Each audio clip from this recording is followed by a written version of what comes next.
Lego, you're getting predictable, man. You're just taking your two favorite teams and combining them, smushing them together like Play-Doh to make trade rumor videos. And yeah, of course. Why wouldn't I do this? I love talking about the Vancouver Canucks, and I also love talking about the Montreal Canadiens. So any opportunity we have to dive into either of these teams, or better yet, both, is always going to be an opportunity that I take.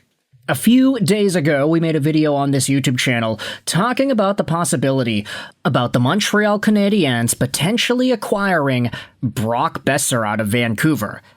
It was written about by Nick Cloutier of TVA Sports.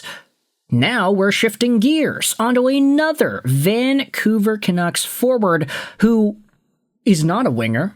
He is not a slow, goal-scoring American. In fact, he is a Swedish center. Down the middle.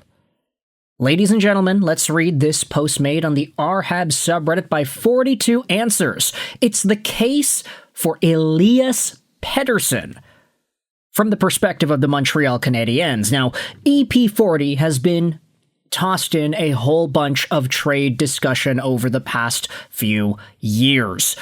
We could say days, we could say weeks, we could say months. It's literally been years that we've been talking about Elias Pettersson getting traded.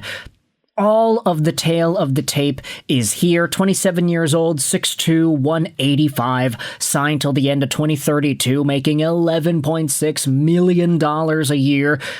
He's expensive. He is kind of on a down curve. He once was a top-of-the-line NHL player with 102 points in 80 games in 22-23. He did this at 24 years old. It was a really great season for EP40. However, the previous few years of him getting mentally tortured by his teammates and mentally suffocated by the fans, and then there was all the stuff that happened in his personal life as well. It hasn't been an easy go for Elias Pettersson these past few years, and when you think about the decline statistically, there obviously is a lot more to be desired, but EP40, at the end of the day, is a center who could be available on a pretty, I don't want to say it's like a weak center market, it's just there are a lot of barriers to get moves done. Pettersson, you're going to have to cough up whatever it is Vancouver wants. Robert Thomas in St. Louis, same thing. Dylan Larkin in Detroit. There are options for centers. It's not easy to get these done. So with that said, let's dive into what 42 Answers says about the case for Elias Pettersson and whether or not the Montreal Canadiens would, could, or should acquire EP40. With the Brady Tkachuk news, I am convinced Kent Hughes will take a swing of some sorts for the top six.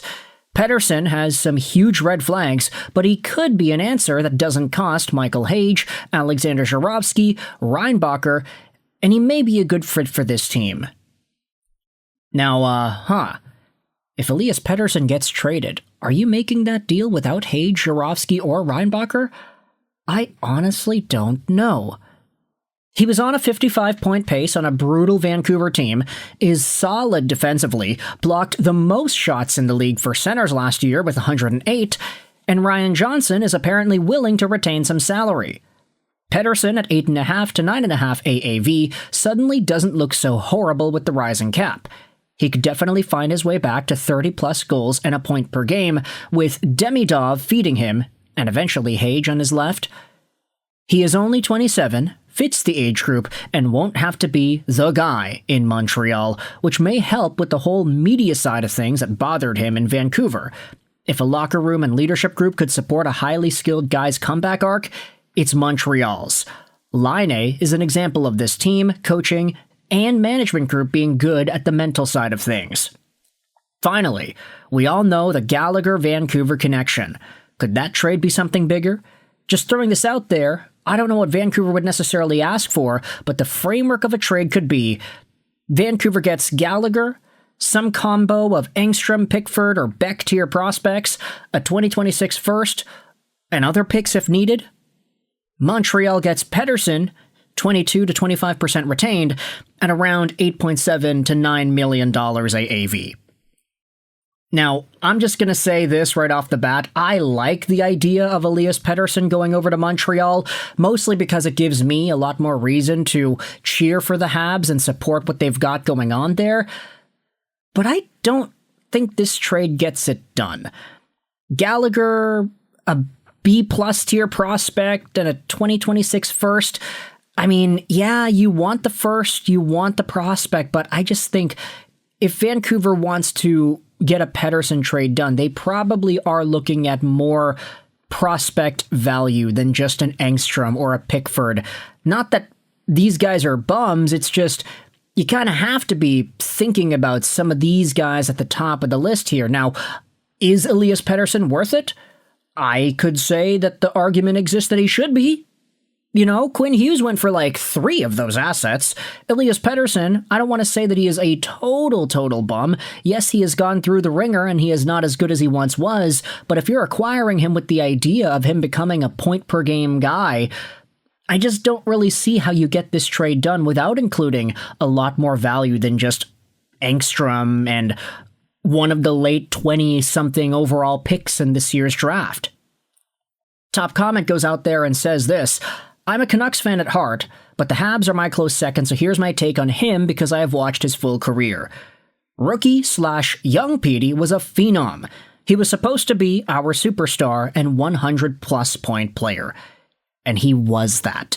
He got a 102-point season, but you have to realize part of what made him so great was his lethal shot, agility, and his ability to just do crazy stuff that no one expected. He was surrounded by veterans like Bo Horvat and JT Miller who helped him, while also being the young core next to Quinn Hughes. After the 23-24 season, he was never the same. The locker room fell apart following the Bo Horvat trade. Routinely picked on by JT Miller, and later, Quinn Hughes went from being his best friend to someone who wanted out of Vancouver and no longer wanted to be friends with Pettersson. In his personal life, he and his wife faced 2 unfortunate miscarriages within 5 months. He also broke and injured his wrist. That hasn't seemed to heal properly.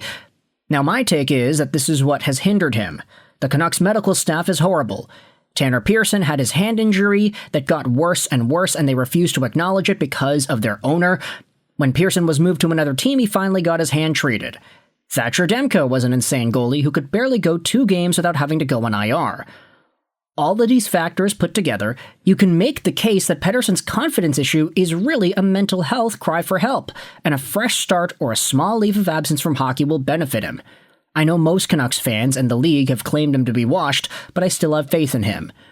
Montreal and Martin St. Louis is exactly what Pettersson needs alongside proper wrist rehab and prenatal care for his wife. Given these, his play can likely to return to 100-plus points. I just know it. As for the deal you proposed, just like the other comments have said, that's not going to happen. LOL.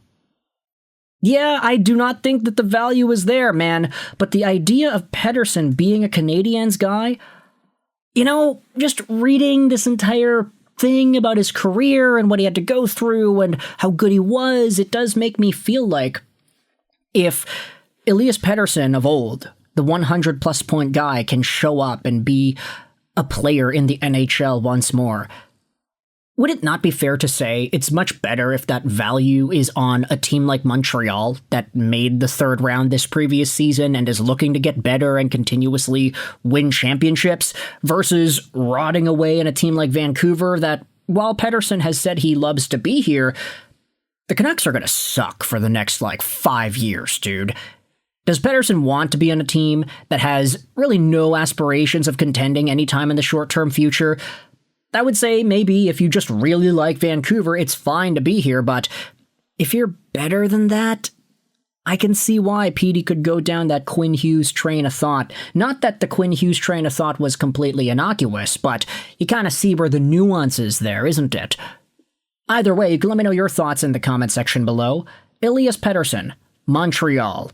Does this make sense, especially after the Brady Tkachuk trade to Florida? How do you feel about the idea? And what do you think it would cost if you were Kent Hughes or Ryan Johnson?